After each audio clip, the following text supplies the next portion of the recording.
وہیں بیٹھے بیٹھے ایک فیملی ولاگر کی ویڈیو میری نظر سے گزری تو مجھے شاہ ایران کسریٰ یاد آ گیا۔ ایک روز اس نے اپنے بڑے دربار میں عربوں سے جنگ کرنے کے لیے وزیروں سے مشورہ طلب کیا۔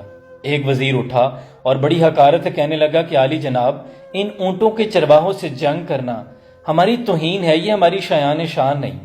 شاہ ایران کسریٰ بڑا دانا شخص تھا۔ کچھ دیر کے بعد اس نے 2 ہیرے نکالے اور اعلان کیا کہ بڑے دربار میں جو اپنے کپڑے اتار دے اسے 2 ہیرے بطور انعام دیے جائیں گے۔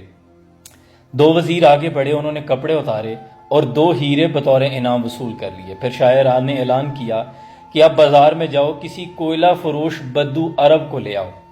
لایا گیا، اسے کہا شاہ ایران نے کہ تم 2 ہیرے لے لو اور دربار میں اپنے کپڑے اتار دو۔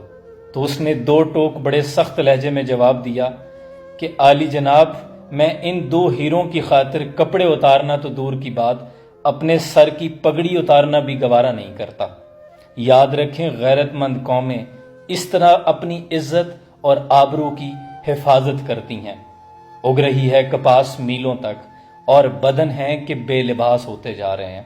یہاں یوٹیوب پر صرف جتنا فحش کوئی بولتا ہے، جتنا زومانی گفتگو کرتا ہے اور جتنی فحش ویڈیو بناتا ہے، ڈالرز کے لیے جتنا بندر کی طرح الٹا لٹکا نظر آتا ہے، اتنی ہی شہرت ملتی جاتی ہے۔ بدنام جو ہوں گے تو کیا نام نہ ہوگا۔ خدا کے لیے اپنی غیرت کا سودا نہ کریں۔ غیرت ہے بڑی چیز جہاں تو گداؤ میں، پہناتی ہے درویش کو تاج سر دارا۔ سلام پہنچے۔